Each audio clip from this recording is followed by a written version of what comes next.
BJP ಪಾಳೆಯದಿಂದ ಒಂದು breaking news ಇದೆ. BSY ನೇತೃತ್ವದ ಬ್ರೇಕ್ಫಾಸ್ಟ್ ಮೀಟಿಂಗ್ ಇದೀಗಷ್ಟೇ ಅಂತ್ಯ ಆಗಿದೆ ಅನ್ನುವಂಥ ಮಾಹಿತಿ ಲಭ್ಯ ಆಗ್ತಾ ಇದೆ. ನಾಳಿನ ಅಧಿವೇಶನದಲ್ಲಿ ಕಡ್ಡಾಯವಾಗಿ ಹಾಜರಾಗುವಂತೆ ತಮ್ಮ ಶಾಸಕರಿಗೆ ಸೂಚನೆಯನ್ನ ನೀಡಲಾಗಿದೆ. ಇವತ್ತಿನ ಶಾಸಕಾಂಗ ಪಕ್ಷದ ಸಭೆಯಲ್ಲೂ ಕೂಡ ಭಾಗಿಯಾಗೋದಕ್ಕೆ ಬಿಎಸ್ವೈ ಸೂಚನೆಯನ್ನ ಕೊಟ್ಟಿದ್ದಾರೆ. ಆಪರೇಷನ್ ಕಮಲದ ಕುರಿತು ಯಾರೂ ಕೂಡ ಎಲ್ಲಿಯೂ ಎಡವಟ್ಟು ಹೇಳಿಕೆಗಳನ್ನು ಕೊಡಬಾರದು ಅಂತ ಪ್ರಮುಖವಾಗಿ ತಾಕೀತನ್ನು ಮಾಡಿದ್ದಾರೆ. ರಾಜ್ಯಪಾಲರ ಭಾಷಣಕ್ಕೆ ಅಡ್ಡಿಪಡಿಸೋದಕ್ಕೆ ನಿರ್ಧಾರ ಮಾಡಿದ್ದಾರಾ ಬಿಜೆಪಿ ಶಾಸಕರು? ಇದು ಇವತ್ತಿನ ಉಪಹಾರ ಕೂಟದಲ್ಲಿ ಏನು ಹೈಲೈಟ್ಸ್ ನಡೆದಿದೆ ಅಲ್ಲಿ ಸಭೆಯಲ್ಲಿ ಅನ್ನುವಂಥದ್ದು. ಅತೃಪ್ತ ಶಾಸಕರು ಅಧಿವೇಶನಕ್ಕೆ ಗೈರಾದರೆ ರಾಜ್ಯಪಾಲರ ಭಾಷಣಕ್ಕೆ ಅಡ್ಡಿ ಪಡಿಸುವಂಥದ್ದು, ಜೊತೆಗೆ ಬಜೆಟ್ ಮಂಡಿಸೋದಕ್ಕೆ ಕುಮಾರಸ್ವಾಮಿಗೂ ಅಡ್ಡಿಪಡಿಸೋದಕ್ಕೆ ಬಿಎಸ್ವೈ ಪ್ರಮುಖವಾಗಿ ಸೂಚನೆ ಕೊಟ್ಟಿದ್ದಾರೆ ಅಂತ ಹೇಳಲಾಗಿದೆ. ಇವತ್ತು 3:30 4 ಗಂಟೆಗೆ ಬಾಲು ಶಾಸಕಾಂಗ ಪಕ್ಷದ ಬಜೆಟ್ ನಡೆಯಲ್ಲ ಅಂತ ನಿಮ್ಮ ನಾಯಕರು ನೇರವಾಗಿ ಮೋದಿ ಅವರಿಗೆ ಸರ್ಕಾರ ಬಿಡಿಸೋದಕ್ಕೆ ಯಾವುದೇ ಉದ್ದೇಶ ಇಲ್ಲ, ಆದ್ರೆ ಯಡಿಯೂರಪ್ಪನವರೇ ನಮ್ಮ ಮೈತ್ರಿ ಸರ್ಕಾರ ಬಿಡಿಸ್ತಾ ಇದ್ದಾರೆ ಅಂತ ಆರೋಪ ಮಾಡಿದ್ದಾರೆ. ಅಲ್ಲ, ದೇವೇಗೌಡರು ಈ ದೇಶದ ಮಾಜಿ ಪ್ರಧಾನಿಗಳು. ನಿಮ್ಮ ಶಾಸಕರನ್ನ ಗಟ್ಟಿಯಾಗಿ ನಿಮ್ಮ ಜೊತೆಗೆ ಇಟ್ಕೊಂಡ್ರೆ ಕಾಂಗ್ರೆಸ್ JDSನವರು ನಾವು ಬೀಳಿಸೋ ಪ್ರಶ್ನೆಯಲ್ಲಿ ಬರುತ್ತೆ. ಅನಗತ್ಯವಾಗಿ ನಿಮ್ಮನೇಲಿರುವಂಥ ನಿಮ್ಮ ಸಿಬ್ಬಂದಿಗಳನ್ನು ನಿಮ್ಮ ಶಾಸಕರನ್ನ ಗಟ್ಟಿಯಾಗಿ ಇಟ್ಕೊಳ್ದೇನೆ ಯಡಿಯೂರಪ್ಪನ ಮೇಲೆ ಬಿಜೆಪಿ ಮೇಲೆ ಆರೋಪ ಮಾಡೋದಂಥದ್ದು ಎಷ್ಟು ಮಟ್ಟಕ್ಕೆ ಸರಿ ಅಂತ ಮಾಜಿ ಪ್ರಧಾನಿ ದೇವೇಗೌಡರು ಕೇಳಕ್ಕೆ ನಾನು ಇಚ್ಛೆ ಪಡ್ತೀನಿ. ಸರ್, ಈಗ ಬಜೆಟ್ ಮಂಡನೆ ಆಗಲ್ಲ ಅಂತ ಸಾಕಷ್ಟು ನಿಮ್ಮ ನಾಯಕರುಗಳು ಕೂಡ ನಾನೀಗ ಹೇಳ್ತಾ ಇದ್ದೇನೆ, ಈ ರೀತಿಯ ಹೇಳಿಕೆಗಳನ್ನು ಯಾರೂ ಕೊಡಬಾರ್ದು. ಬಜೆಟ್ ಮಂಡನೆ 8ನೇ ತಾರೀಕು ಕುಮಾರಸ್ವಾಮಿ ಅವರು ಮಾಡೋಕ್ಕೆ ದಿನಾಂಕ ನಿಶ್ಚಯ ಆಗಿದೆ. ನಾಳೆ ರಾಜ್ಯಪಾಲರ ಜಂಟಿ ಅಧಿವೇಶನ ಇದೆ. ಯಾವ್ಯಾವ ಸಂದರ್ಭದಲ್ಲಿ ನಮ್ಮ ನಿಲುವೇನು ಇರಬೇಕು ಅನ್ನೋದನ್ನು ನಾವು ಶಾಸಕಾಂಗ ಪಕ್ಷ ಸಭೆಯಲ್ಲಿ ಕುಂತ್ಕೊಂಡು ಚರ್ಚೆ ಮಾಡಿ. ಈಗಾಗಲೇ ಕರ್ನಾಟಕ ರಾಜ್ಯ ಜನ ಈ ಮೈತ್ರಿ ಸರ್ಕಾರಕ್ಕೆ ಬಹುಮತ ಇಲ್ಲ ಅಂತ ತೀರ್ಮಾನ ಆಗಿರೋದು ಸ್ಪಷ್ಟ ಆಗಿದೆ. ಕಾಂಗ್ರೆಸ್ ಶಾಸಕಾಂಗ ಪಕ್ಷಕ್ಕೆ ಯಾರು ಬರಲ್ಲ ಅವ್ರ ಬಗ್ಗೆ ಕಠಿಣ ಕ್ರಮ ತಗೋತೀವಿ ಅಂತಂದ್ರು. 4 ಜನ ಸಭೆಗೆ ಬರಲಿಲ್ಲ, ಒಬ್ಬರು ಬಸ್ ಹತ್ಕೊಂಡಿದೆ ಓಡಿದ್ರು.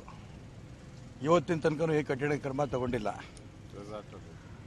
ರೆಸಾರ್ಟಲ್ಲಿ ಕೊಲೆ ಒಂದು ಪುಣ್ಯಕ್ಕೆ ಆಗಲಿಲ್ಲ, ಕೊಲೆ ಪ್ರಯತ್ನ ಪೂರ್ಣ ನಡೀತು. ಸ್ವತಃ ಮುಖ್ಯಮಂತ್ರಿಗಳು ನಾನು ಯಾವ ರಾಜೀನಾಮೆ ಕೊಡಬೇಕು ಅನ್ನೋದನ್ನು ಕಾಯ್ತಾ ಇದ್ದಾರೆ. ನಾನು 2nd ಗ್ರೇಡ್ ಸಿಟಿಸನ್ ಆಗಿಬಿಟ್ಟಿದ್ದೀನಿ ಕಾಂಗ್ರೆಸ್ನವರಿಂದ ಅನ್ನೋಂಥ ಮಾತನ್ನು ಮುಖ್ಯಮಂತ್ರಿ ಕುಮಾರಸ್ವಾಮಿಗಳೇ ಹೇಳ್ತಾ ಇದ್ದಾರೆ. ಹೀಗಾಗಿ ನಮ್ಮ ರಾಜ್ಯದ ಅಧ್ಯಕ್ಷ ಯಡಿಯೂರಪ್ಪನವರು ಕೆಲವು ನಮ್ಮ ಪಕ್ಷದ ಶಾಸಕರ ಜೊತೆಗೆ ಸಾಕಷ್ಟು ಚರ್ಚೆಗಳು ನಾವು ಇವತ್ತು ಮಾಡಿದೆ. ಬೆಳಿಗ್ಗೆ ಮಧ್ಯಾಹ್ನ 4 ಗಂಟೆಗೆ ಬಿಜೆಪಿ ಕಚೇರಿ ಜಗನ್ನಾಥ ಭವನದಲ್ಲಿ ನಮ್ಮ ಶಾಸಕಾಂಗ ಪಕ್ಷದ ಸಭೆ ನಾವು ಅಲ್ಲಿ ಸೇರ್ತಾ ಇದ್ದೇವೆ. ಅಲ್ಲಿ ಮುಂದಿನ ತೀರ್ಮಾನ. ಈ ಬಜೆಟ್ ಅಧಿವೇಶನ ಒಂದು ರೀತಿ ಈ ಸರ್ಕಾರದ ಒಂದು ಓರೆಗಲ್ಲು, ಓರೆ ಹಚ್ಚುವಂಥದ್ದು, ಅಗ್ನಿ ಪರೀಕ್ಷೆ ಅಂತ ನನಗನ್ಸ್ತೈತೆ.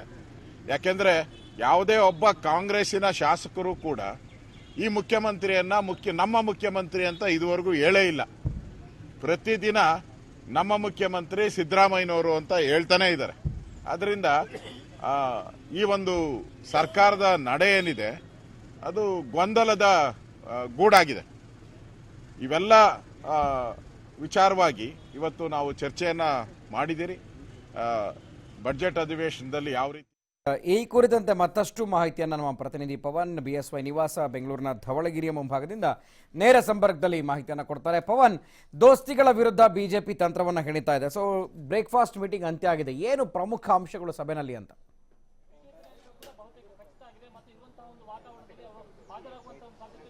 ಗುರುಪ್ರಸಾದ್, ಇವತ್ತು ಬೆಳಿಗ್ಗೆ ಡಾಲರ್ಸ್ ಕಾಲೋನಿಯ ನಿವಾಸದಲ್ಲಿ ಯಡಿಯೂರಪ್ಪನವರ ನಿವಾಸದಲ್ಲಿ ನಡೆದಂತ ಸಭೆಯಲ್ಲಿ ಸುಮಾರು 30ಕ್ಕೂ ಹೆಚ್ಚು ಜನ ಬಿಜೆಪಿ ಶಾಸಕರು ಭಾಗಿಯಾಗಿದ್ರು. ಬಹಳ ಪ್ರಮುಖವಾಗಿ ನಾಳೆಯಿಂದ ಜಂಟಿ ಅಧಿವೇಶನ ಆರಂಭ ಆಗ್ತಾ ಇರುವಂತಹ ಹಿನ್ನೆಲೆಯಲ್ಲಿ ಅಧಿವೇಶನದಲ್ಲಿ ಬಿಜೆಪಿಯ ಸ್ಟ್ಯಾಂಡ್ ಹೇಗಿರಬೇಕು ಅನ್ನೋ ನಿಟ್ಟಿನಲ್ಲಿ ಸಾಕಷ್ಟು ಚರ್ಚೆಯನ್ನ ಯಡಿಯೂರಪ್ಪ ಶಾಸಕರ ಜೊತೆ ಚರ್ಚೆಯನ್ನ ನಡೆಸಿದ್ದಾರೆ.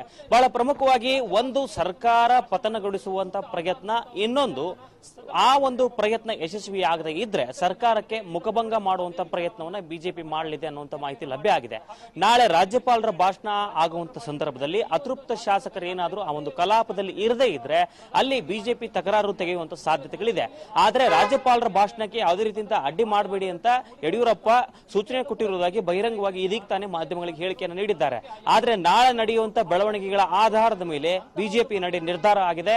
ನಾಳಿನ ಕಲಾಪದಲ್ಲಿ ಅತೃಪ್ತ ಶಾಸಕರು ಭಾಗಿಯಾಗದೇ ಇದ್ರೆ ಅಲ್ಲಿ ಬಿಜೆಪಿ ಯಾವ ರೀತಿ ಸ್ಟ್ಯಾಂಡ್ ತೆಗೆದುಕೊಳ್ಳುತ್ತೆ ಅನ್ನುವಂಥದ್ದು ಕೂಡ ಕುತೂಹಲ ಇದೆ.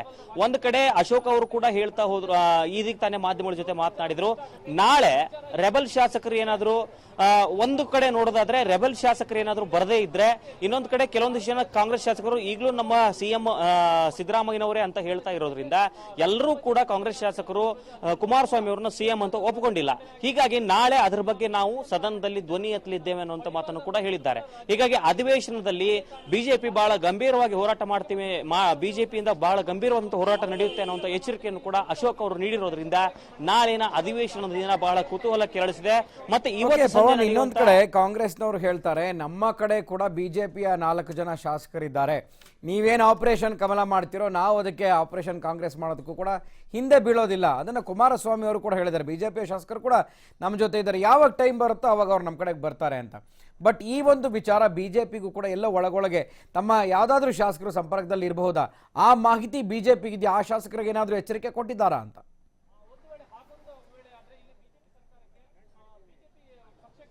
ಎಸ್ ಗುರುಪ್ರಸಾದ್, ಅದಕ್ಕೆ ಸಂಬಂಧಪಟ್ಟಂತೆ ಯಡಿಯೂರಪ್ಪ ಕೂಡ ತುಂಬಾ ಕಟ್ಟುನಿಟ್ಟಿನ ಒಂದು ಸೂಚನೆಯನ್ನ ಹಿಂದಿನಿಂದನೂ ಕೂಡ ಶಾಸಕರಿಗೆ ಕೊಡ್ತಾ ಬಂದಿದ್ರು. ಮೊನ್ನೆ ಕೆಲ ದಿನಗಳ ಹಿಂದಷ್ಟೇ ನಡೆದಂತ ಸಭೆಯಲ್ಲೂ ಕೂಡ ಶಾಸಕರಿಗೆ ಕೆಲವೊಂದಿಷ್ಟು ಸಲಹೆ ಸೂಚನೆಗಳನ್ನ ಕೊಟ್ಟಿದ್ರು. ಹೀಗಾಗಿ ಇವತ್ತು ಬ್ರೇಕ್ಫಾಸ್ಟ್ ಮೀಟಿಂಗ್ ಅಲ್ಲೂ ಕೂಡ ಕೆಲವೊಂದಿಷ್ಟು ಚರ್ಚೆಗಳಾಗಿದೆ. ಆದ್ರೆ ಆ ಒಂದು ಚರ್ಚೆಯ ಒಂದು ಗುಟ್ಟನ್ನ ಯಾರು ಕೂಡ ಬಿಟ್ಟುಕೊಡ್ಲಿಕ್ಕೆ ರೆಡಿ ಇಲ್ಲ. ಎಲ್ಲೋ ಒಂದು ಕಡೆ ಯಡಿಯೂರಪ್ಪನವರು ಕೂಡ ರಿವರ್ಸ್ ಆಪರೇಷನ್ ಭಯ ಇದೆ. ಹೀಗಾಗಿ ಕೆಲವೊಂದಿಷ್ಟು ಜನ ಸಂಶಯಾಸ್ಪದ ಶಾಸಕರು ಏನಿದ್ದಾರೆ ಅವ್ರ ಜೊತೆನೂ ಕೂಡ ಯಡಿಯೂರಪ್ಪ ವೈಯಕ್ತಿಕವಾಗಿ ದೂರವಾಣಿ ಕರೆ ಮಾಡೋ ಮುಖಾಂತರ ಮಾತನಾಡಿದ್ದಾರೆ ಈಗ ಆಲ್ರೆಡಿ. ಹೀಗಾಗಿ ಮಾತನಾಡಿರೋದ್ರಿಂದ ಆ ಒಂದು ಅಡ್ಡಿಯಾತಂಕಗಳನ್ನ ದಾಟಿಕೊಂಡು ಒಂದು ಕಡೆ ಬಿಜೆಪಿ ಸರ್ಕಾರ ಪತನ ಅಥವಾ ಸರ್ಕಾರಕ್ಕೆ ಮುಜುಗರ ಮಾಡುವಂತ ಪ್ರಯತ್ನವನ್ನ ಮಾಡಲಿದೆ ಅನ್ನುವಂತ ಮಾಹಿತಿ ಇದೆ. ಹೀಗಾಗಿ ಇವತ್ತಿನ ಸಭೆಗಳು ನಿರಂತರವಾದಂತಹ ಸಭೆಗಳು, ಬೆಳಿಗ್ಗೆ ಯಡಿಯೂರಪ್ಪ ನಡೆಸಿರುವಂತಹ ಬ್ರೇಕ್ಫಾಸ್ಟ್ ಮೀಟಿಂಗ್ ಬಹಳ ಕುತೂಹಲಕ್ಕೆ ಕಾರಣ ಆಗಿದೆ. ನಾಳಿನ ಅಧಿವೇಶನದಲ್ಲಿ ಬಿಜೆಪಿಯ ನಡೆ ಏನಾಗುತ್ತೆ ಅನ್ನೋದು ಕೂಡ ಬಹಳ ಪ್ರಮುಖವಾಗಿದೆ. ಗುರುಪ್ರಸಾದ್, ಪವನ್, ಯಾವಾಗ ಕೇಳಿದ್ರು ಕೂಡ ನಾವು ಚುನಾವಣೆ ಬಗ್ಗೆ, ಲೋಕಸಭೆ ಚುನಾವಣೆ ಬಗ್ಗೆ ತುಂಬಾ ಕಾನ್ಸಂಟ್ರೇಟ್ ಮಾಡ್ತಾ ಇದ್ದೀವಿ ಅಂತ ಹೇಳ್ತಾರೆ. ಆದರೆ ಎಲ್ಲ ಒಂದು ಕಡೆ ಆಪರೇಷನ್ ಕಮಲಕ್ಕೆ ಮಲ್ಲೇಶ್ವರಂನ ಶಾಸಕ ಅಶ್ವತ್ಥ ನಾರಾಯಣ್ ಮುಂಬೈಗೆ ಹೋಗಿದ್ದಾರೆ. ಅಲ್ಲಿನ ಕಾಂಗ್ರೆಸ್ ಶಾಸಕರನ್ನ, ಅತೃಪ್ತ ಶಾಸಕರನ್ನ ಮತ್ತೊಮ್ಮೆ ಕೊನೆ ಪ್ರಯತ್ನ ಇದು ಮನವೊಲಿಸೋದಕ್ಕೆ ಅಂತ. ಸೊ ಆ ನಿಟ್ಟಿನಲ್ಲಿ ಇವಾಗ ಅವರಿಗೆ ಕೊಟ್ಟಿರುವಂಥ ಅಸೈನ್ಮೆಂಟ್ ಪೂರ್ತಿ ಆಗ್ತಾ ಇದೆಯಾ? ಸೊ ಅಲ್ಲಿಂದ ಒಂದು ಏನಾದರೂ ಗ್ರೀನ್ ಸಿಗ್ನಲ್ ಬಂದ ನಂತರ ನಾಳಿನ ಅಂದರೆ ಮುಂದಿನ ದಿನಗಳಲ್ಲಿ ಏನು 6ನೇ ತಾರೀಕು ಅಥವಾ 8ನೇ ತಾರೀಕು ಬಜೆಟ್ ಮಂಡಿಸೋದಕ್ಕಿಂತ ಮುಂಚೆ ಸರ್ಕಾರವನ್ನು ಬೀಳಿಸ್ತೀವಿ ಅಂತ ಡೆಡ್ಲೈನ್ ಕೊಟ್ಟಿದ್ರು, ಅದರ ಏನಾದರೂ ವಿಚಾರ ಪ್ರಸ್ತಾಪ ಆಗುತ್ತಾ ಅಂತ?